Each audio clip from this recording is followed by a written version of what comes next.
అఖిలభువనదీపం భక్తచిత్తాబ్జసూర్యం సురగుణమునిసేవ్యం తత్వమస్సాదిలక్ష్యం హరిహరసుతమీశం తారక బ్రహ్మరూపం శబరిగిరినివాసం భావయే భూతనాదం.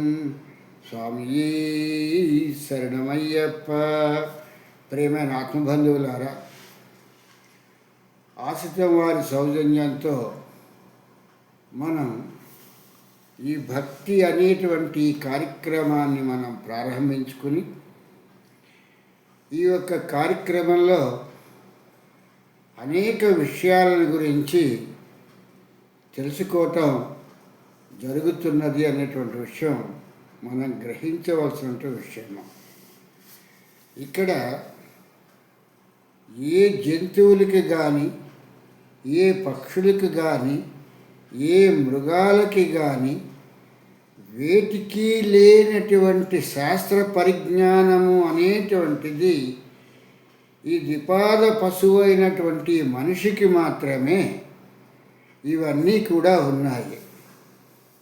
ఒక క్రమశిక్షణని, ఆ క్రమశిక్షణలో భగవంతుణ్ణి పూజించాలని, ఇలాంటివన్నీ కూడా మనిషి అనేటువంటి వాడు ఉద్భవించిన దగ్గర నుంచి కూడా జరుగుతున్నటువంటి విషయము. ఈ ఒక ప్రకృతిలో మానవుడు అనేటువంటి వాడు ఉద్భవించిన తర్వాత ఎంతసేపు కూడా తను ఏదో పొందాలి, ఏదో చెయ్యాలి అనేటువంటి తపనతో ఉండటంతో ఇన్ని శాస్త్రాలు, ఇన్ని పురాణాలు, ఇన్ని ఇతిహాసాలు, ఇన్ని శతకాలు ఇవన్నీ కూడా ఎవరి గురించి వచ్చాయి అంటే మనుషుల గురించే వచ్చాయి తప్పితే ఏ ఒక్క మృగాన్ని గురించి కూడా, ఒక జంతువుని గురించి కూడా ఏ గ్రంథము కూడా రాలేదు. అంటే మనిషి ప్రవర్తన నియమావళి ఎలా ఉండాలి అనేటువంటి విషయాన్ని తీసుకున్నట్టయితే ఈ యొక్క మనిషి ఆవిర్భవించిన గాడి నుంచి కూడా ఆ యొక్క ప్రవర్తనని సత్ప్రవర్తనగా ఉంచాలి అనేటువంటి ఒక దృక్పథంతో ఎవరో ఒకళ్ళు ఈ యొక్క మనిషికి ఏదో ఒకటి ప్రబోధించటం జరుగుతూనే ఉన్నది అనేటువంటి విషయము ఇది మనం గ్రహించవలసినటువంటి విషయము. ఎన్ని ప్రబోధాలు చేసినప్పటికీ కూడా మళ్ళీ కుక్కతోక వంకర అన్నట్టుగానే ఎన్ని గ్రంథాలు చదివినా, ఎన్ని చదువులు చదివినా, ఎంత విద్య నేర్చుకున్నా కూడా చివరికి మిగిలేది ఏంటయ్యా అంటే తన వక్ర బుద్ధే తప్పితే సక్రమమైనటువంటి బుద్ధి అనేటువంటి దాన్ని అలవర్చుకోలేదు ఈ మానవుడు అనేటువంటి విషయాన్ని మనం గ్రహించవలసిన ముఖ్యమైన విషయము. ఇక్కడ మానవుడిలో ఒక అత్యున్నతమైనటువంటి విషయం ఏంటంటే మానవుడిగా పుట్టేటంతో ఆ మానవుడి తాలూకు జీవన పరిసమాప్తి జరిగేటప్పటికల్లా వాడికి మళ్ళీ తిరిగి జన్మంటూ ఉండకూడదు, జన్మరాహిత్యత చెందిపోవాలి. కనుక దాని గురించి యజ్ఞయాగాది క్రతువులే కానీ, వ్రతాలే కానీ, నోములే కానీ, యాత్రలే కానీ, నదులలో స్నానమే కానీ ఏవైనా కూడా చెయ్యమంటే చేసి పునర్జన్మ లేకుండా చూడాలి అనేటువంటి పరిస్థితిలో తపన పడుతూ ఉంటాడు. ఈ తపనకి కారణం ఏమిటయ్యా అంటే మళ్ళీ జన్మకొచ్చిన కాడి నుంచి మళ్ళీ కోరికలు, మళ్ళీ మనస్సు, మళ్ళీ చిత్తము, మళ్ళీ ఎవరో మనకి బోధించటము ఇవన్నీ వస్తాయి. కాబట్టి ఇవేవీ లేకుండా ఉండాలి అంటే జన్మరాహిత్యత చెందాలి. ఈ చదువు ఉండకూడదు, ఈ విద్య ఉండకూడదు, ఏదీ లేకుండా హాయిగా ఉండాలి అంటే జన్మమే ఉండకూడదు అనేటువంటి పరిస్థితిని ఈ మానవుడు నేర్చుకున్నాడు తప్పితే తన తాలూకు జ్ఞానంతో తను సంపాదించుకున్నటువంటి జ్ఞానంతో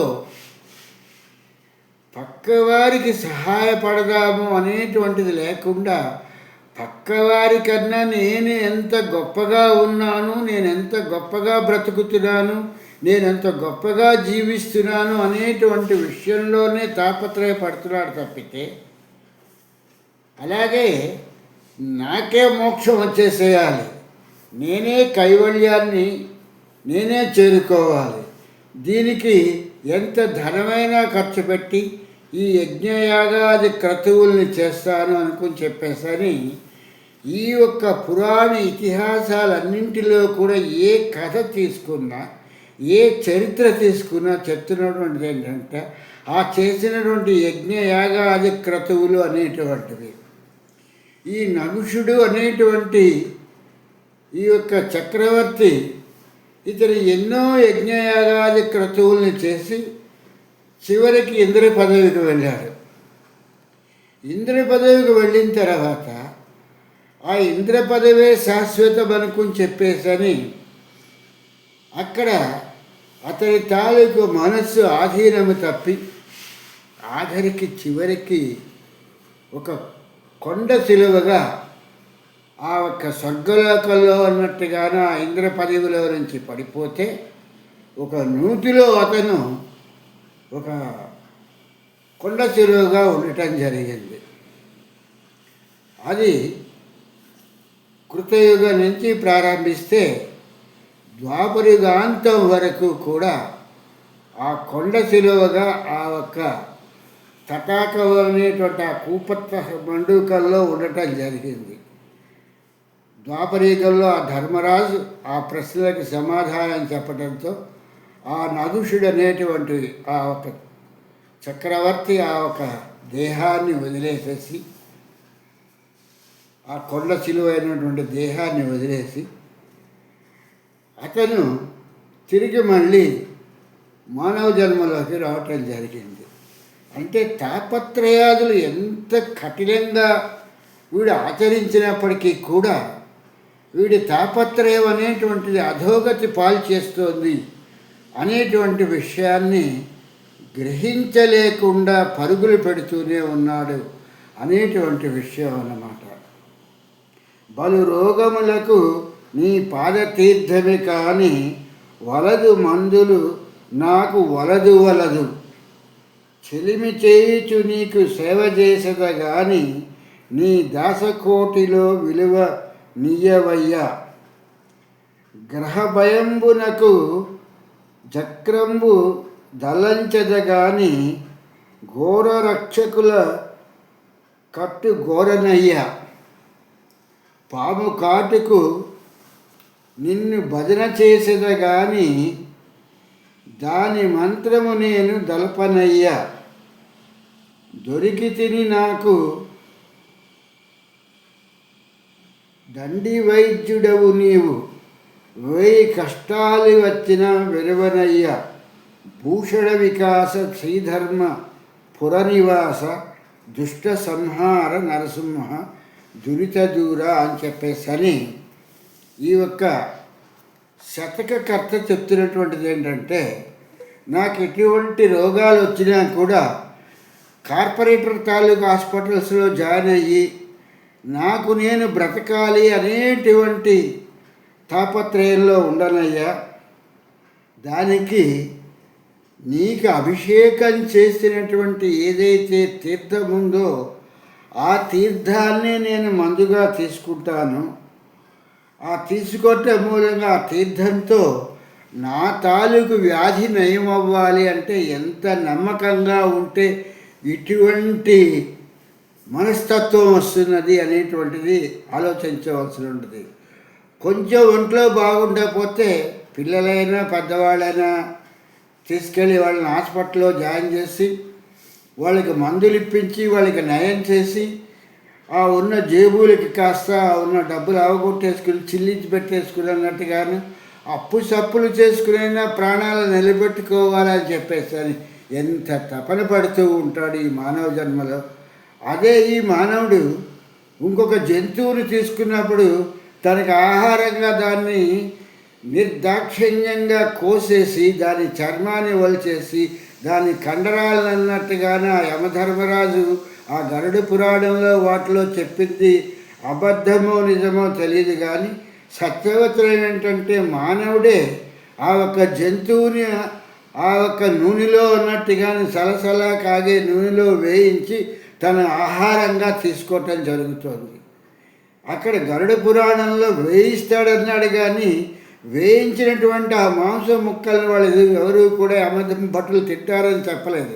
కానీ అంతకన్నా హీనంగా ఈ మనుషులు అనేటువంటి వాళ్ళు ఆ ఒక జంతువుని సంహరించి దాని తోలు ఒలిచేసి ఆ ఒక మాంసం ముక్కల్ని తీసుకుని ఆ నూనెలో వేయించి వాటిని తిని వీళ్ళేదో 4 కాలాలు బ్రతుకుతామని చెప్పేటువంటి పరిస్థితిలో ఉండి తీరా అనారోగ్యం వచ్చేటప్పటికి ఏదో ఒక అనారోగ్యం వచ్చేటప్పటికల్లా కార్పొరేటర్ హాస్పిటల్స్కి వెళ్ళి ఆ హాస్పిటల్లో ఆ వైద్యశాలల్లో చేరి వాళ్ళు పెట్టేటువంటి చిత్రహింసలన్నింటినీ భరిస్తూ మళ్ళీ తిరిగి ప్రాణాలతో బయటకు వస్తాము అని చెప్పేటువంటి ఒక ఆశతో బ్రతుకుతున్నారు తప్పితే అదే నమ్మకంతో ఆ యొక్క భగవంతుడికి ఆ ఒక అభిషేకం చేసి ఆ అభిషేకం చేసినటువంటి ఆ జలాన్ని తీర్థంగా తీసుకుని ఇదే నా ఒక రోగానికి ఈ యొక్క జలమే మందు అని చెప్పేటువంటిది ఎక్కడా కూడా ఏ ఒక్కళ్ళు అనుకోవటం లేదు.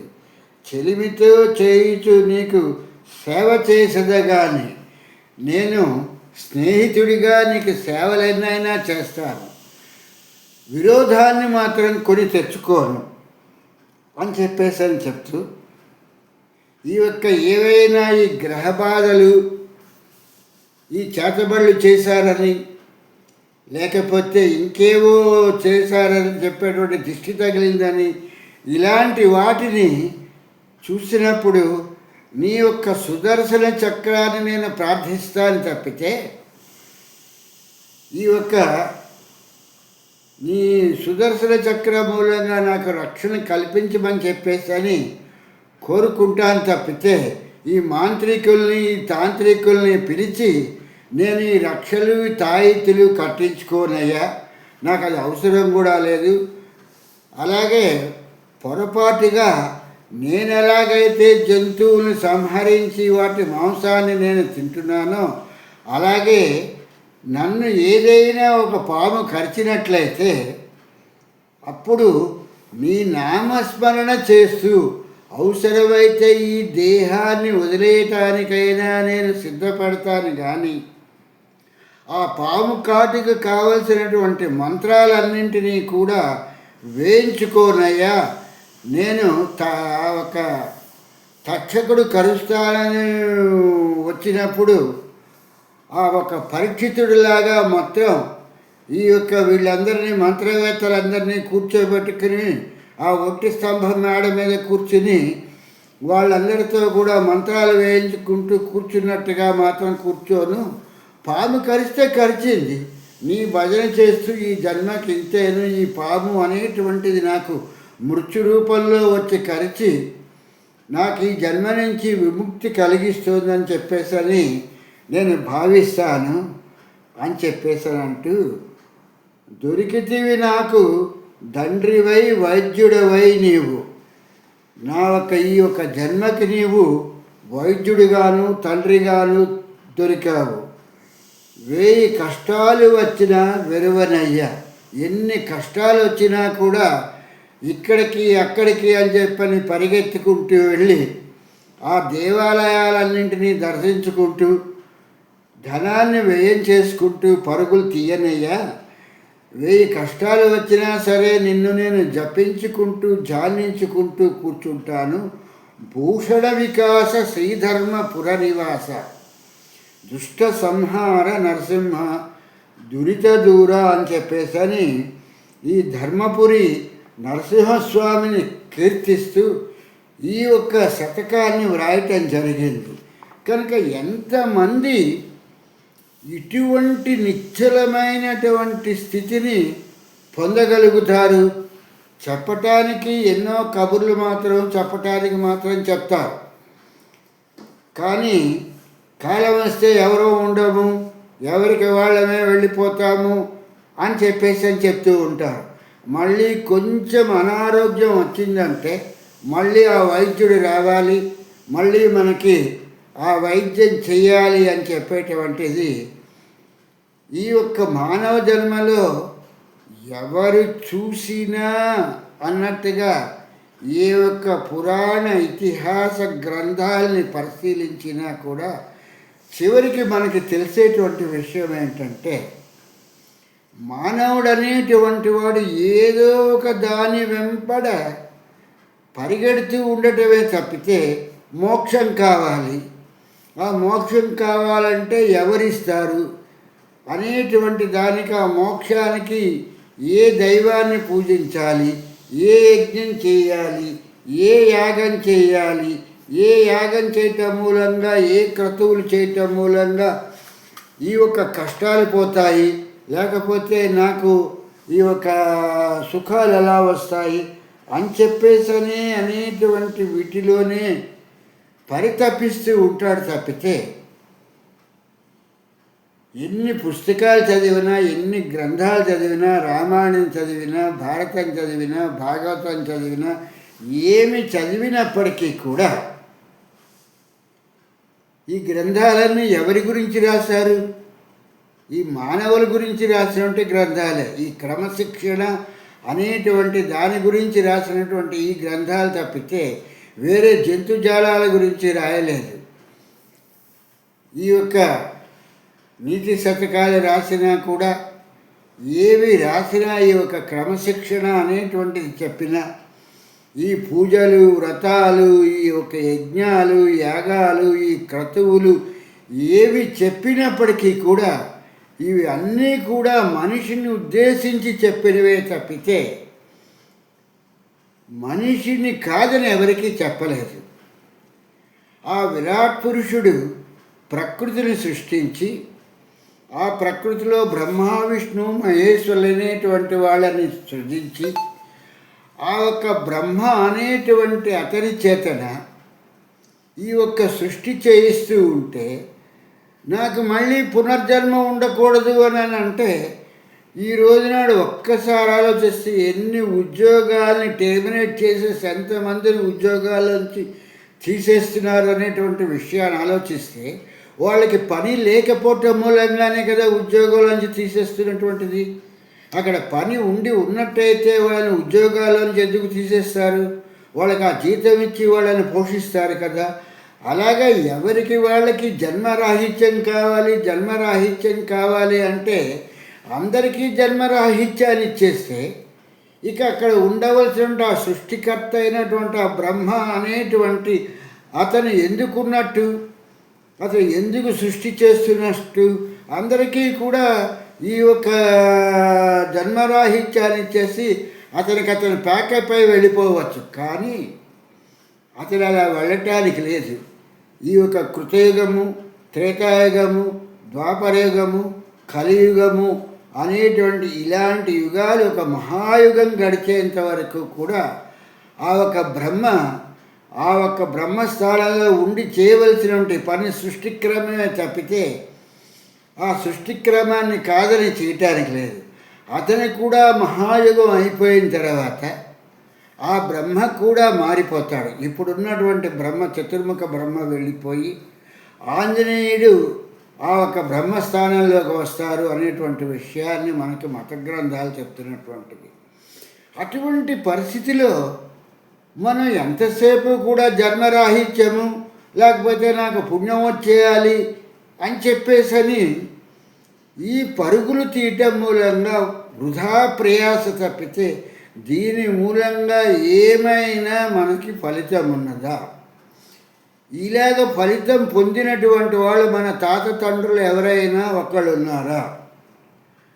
ఇప్పుడు ఏ ఒక్క పురాణ ఇతిహాసాలని తీసుకున్నప్పటికీ కూడా పునరతి జననం, పునరతి మరణం అని చెప్పేసి శంకరాచార్యుల వారు గారు చెప్పినట్లుగా ఈ యొక్క జన్మచక్రంలో, ఈ యొక్క జీవన్మృత్యు చక్రంలో తిరుగుతూ ఉండవలసినవే ఈ జీవరాశులన్నీ.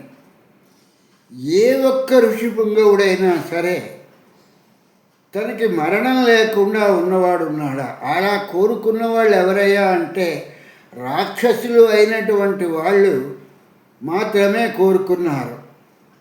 ఆ ఒక రావణాసుడు కానీ, హిరణ్యకశిపులు కానీ, ఇలాంటి వాళ్ళందరూ కూడా రాక్షసులు మాత్రమే తమకి మృత్యు ఉండకూడదు, మరణం ఉండకూడదు, దేని చేతన మరణం ఉండకూడదు అని చెప్పేసి అనుకున్నారు తప్పితే ఏ దైవం ఆఖరికి బ్రహ్మ కూడా తను శాశ్వతంగా ఆ ఒక బ్రహ్మ పదంలో ఉండాలి, ఈ యొక్క చతుర్ముఖ బ్రహ్మగా నేనే ఈ యొక్క సామ్రాజ్యం అన్నట్టుగా ఈ భోంతరంతరాలంతనీ కూడా నేనే పాలించాలి అనేటువంటి పరిస్థితిని ఈ యొక్క త్రిమూర్తులే ఆలోచించట్లేదు.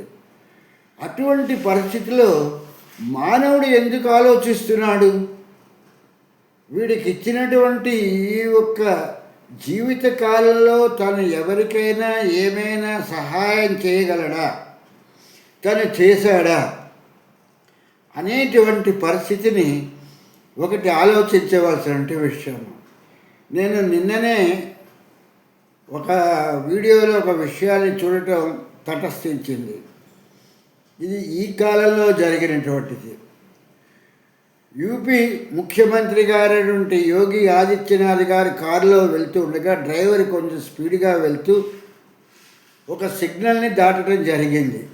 అక్కడ రెడ్ సిగ్నల్ పడినా కూడా ఆపకుండా అక్కడ ఉన్నటువంటి ఉద్యోగంలో ఉన్నటువంటి డ్యూటీలో ఉన్నటువంటి ఆ ఒక సబ్ ఇన్స్పెక్టర్ ఆ కార్ని ఆఫ్ చేసి, మీరు ఈ యొక్క సిగ్నల్ని అతిక్రమించారని చెప్పని మాట్లాడినప్పుడు యోగి ఆదిత్యనాథ్ గారు ఆ ఒక కారులో నుంచి దిగి అతని పేరుతో సైతం చెప్పి, ఆ సబ్ ఇన్స్పెక్టర్ పేరుతో సైతం చెప్పి, నాయన నీ భార్య క్యాన్సర్తో బాధపడుతోంది కదా, ఇగో నా ఒక ఈ కార్డు ఇస్తున్నాను, ఈ కార్డు తీసుకుని ఢిల్లీ వెళ్ళు, ఆ ఢిల్లీలో నిన్న ₹1 కూడా అడగకుండా నీ భార్య క్యాన్సర్కి వాళ్ళు చికిత్స చేస్తారు అని చెప్పి యోగి ఆదిత్యనాథ్ గారు ఒక మాట చెప్పారట. ఏమని చెప్పారనంటే, నీ భార్యకి నయమైన తర్వాత నీవు ఏదైనా ఒక మంచి పని, వారానికి ఒక మంచి పని చేస్తున్నాను అనేటట్టుగా చేస్తానని నువ్వు నాకు ప్రామిస్ చేయాలి అని చెప్పేశాను.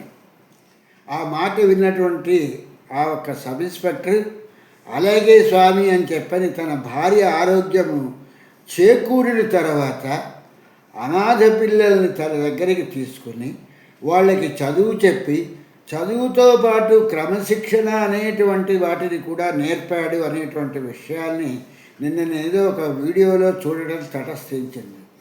కనుక మనిషి అనేటువంటి వాడు తన స్వార్థానికి బలైపోకుండా కనీసం పక్కవాడికి మనం సహాయపడగలము అనేటువంటి పరిస్థితి ఉంటే ఆ భగవంతుడు అనేటువంటి వాడు తప్పకుండా ఈ యొక్క వేదాలు, పురాణాలు, ఇతిహాసాలు ఇవన్నీ చెప్తున్నది ఏంటంటే ఈ యొక్క మనిషే భగవంతుడు అనేటువంటి విషయాన్ని చెప్తున్నటువంటిది.